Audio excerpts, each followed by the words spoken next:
Emergency situation guys. ഒരുപാട് meetings ഒക്കെ cancel ആക്കിയിട്ട് ഞാനും തൊപ്പി അങ്ങനെ റൈഡിംഗ് കേസ് ഇട്ടേക്ക് നാട്ടിലേക്ക് വരികയാണ്.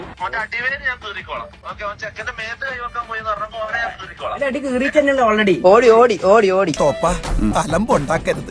ഇനി എന്നെ കൊണ്ട് മേല. പള്ളിക്കൂടത്തിൽ പഠിക്കുന്ന പിള്ളേരെ പോലെ അടങ്ങി ഒതുങ്ങി ഇരുന്ന് തന്നാ മതി. എന്താ ചെയ്യാ, ഇതാണ് സ്ഥിതി. ഇയാളെ കൊണ്ട് വലിയ ഇടങ്ങാറായല്ലോ. ഫേമസ് ഒന്നാണ്. എന്താണ് ഇത് അവസ്ഥ? മഹാ അലമ്പും ബോറും ഈ ഒരു സീന് മൊത്തത്തില് കൈവിട്ടു പോകുന്ന അവസ്ഥയിലേക്ക് കാര്യങ്ങൾ പറഞ്ഞു മാറ്റിയത് ഈ ഒരു ഒറ്റ ഒരുത്തനായിപ്പോയി. നാണില്ലേ? റീൽസ് ചെയ്യുന്നവർക്ക് എന്തോന്ന് നാണോടി. ഞങ്ങൾക്കറിയാം നിങ്ങൾ അവിടുന്ന് ടിക്കറ്റ് കിട്ടാഞ്ഞിട്ട് ജന ടിക്കറ്റ് എടുത്തിട്ട് AC കയറി.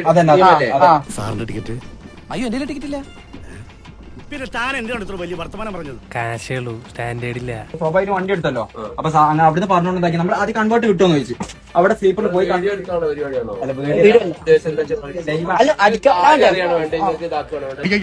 ഒരുത്തക്കേട് കാണിച്ചിട്ട് ന്യായം പറഞ്ഞു. നീ പറഞ്ഞില്ല എവിടെയാണ് ന്യായം? വീഡിയോ വീഡിയോ ഉണ്ടാക്കുന്നല്ല, നിങ്ങൾ ജനറൽ ടിക്കറ്റ് ആയിട്ട് ഇപ്പൊ ഇവിടെ സ്ലീപ്പറിൽ നിൽക്കുന്നത് നിങ്ങൾ വീഡിയോ എടുക്കണോ വേണ്ട, അല്ലെങ്കിൽ നിങ്ങൾ കാര്യം അറിയണോ വേണ്ടത്? എന്തൊരു കഷ്ടമാണ് എന്റെ നാവിൽ. ടിക്കറ്റ് ഇല്ലെങ്കിൽ നിങ്ങൾ ഫൈൻ അടക്കാൻ ബാധ്യത. ഇതുപോലുള്ള ആളുകളാ സാറേ തീവണ്ടിക്ക് കള്ളവണ്ടി എന്നുള്ള ചിന്തപ്പേരുണ്ടാക്കുന്നത്. കേൾക്കുന്നവരെന്താ വിചാരിക്കുക? സാറിനെ പോലുള്ള ആളുകൾ ഇതിനകത്ത് പണിയെടുക്കുന്നുണ്ടാണെന്നല്ലേ? ഈ രാത്രി 12 മണി സമയത്ത് നിങ്ങളെ ഈ ട്രെയിനിൽ കയറിയിട്ട് AC യിനകത്ത് കടക്കാനുള്ള ടിക്കറ്റ് നിങ്ങളെ കയ്യിലുണ്ടോ? തരികിടയാണല്ലേ. എന്തൊരു കുരിശായി പോയിട്ട് ഭഗവാനെ. ഇത് ഇല്ലാന്ന് പറഞ്ഞാൽ നിങ്ങൾ എന്താ ചെയ്യേണ്ടത്? ഓടുന്ന ട്രെയിൻ ചാടിച്ചാവണോ? ആളുകളെ വെറുപ്പിക്കുന്നതിന് ഒരു പരിധി ഉണ്ടെന്ന് ഇന്ന് എനിക്ക് മനസ്സിലായി.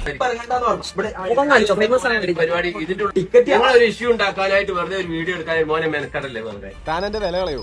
ഈ ഓളം വെട്ടുള്ളവന്മാരെല്ലാം കൂടെ എന്റെ തലയിലോട്ടാണല്ലോ വരുന്നത്. ഒന്ന് പോയി തരാം. ആരെ വീഡിയോ എടുത്ത പ്രശ്നമില്ല. ഏത് സാറാണ്? ഈ സാറാണ് വീഡിയോ എടുക്കാൻ ഫോൺ. ഈ സാറ് പറയാ വീഡിയോ എടുത്ത ഫോൺ എടുക്കാൻ പറ്റില്ല, ഫോൺ എടുത്തോ. എന്റെ തനി സ്വഭാവം എടുപ്പിക്കരുത്. അറസ്റ്റ് ചെയ്യാൻ ഞാൻ മടിക്കില്ല. അത് വേണം. മുത്ത എന്താണ് ചങ്ങാന്റെ പേര്? തൂറി മെഴുകിയിട്ടാണുള്ളതൊക്കെ പേടിച്ച് തൂറി മെഴുകിയിട്ടാണുള്ളത്. എനിക്ക് ഈടായിട്ട് ഈ ഗോതമ്പുണ്ട തന്നെ വലിയ പ്രയാസമാണ്. ഇടപെട്ടിരിക്കുന്ന നീ ആയതുകൊണ്ട് മനസ്സിലായില്ലേ? നിന്റെ ഒരു കേസ് ആയതുകൊണ്ട് ഒരു ജയിൽ വാസന്റെ മണം നന്നായിട്ട് അടിക്കുന്നുണ്ട്. ഓനോട് ചോദിക്കണ്ടേ? ചോദിക്കണ്ടേ? അല്ല നീ എന്നാ പറ, നീ എന്നാ പറ. പ്രൂഫ് ആസ്ഥാനത്തിന് വെളിപ്പെടുത്തുണ്ടെങ്കിൽ ഇവിടെ ഉണ്ടായ സകല ഡാമേജിന്റെ എക്സ്പെൻസ് നിന്റെ നിലയിൽ എഴുതിച്ചിരും.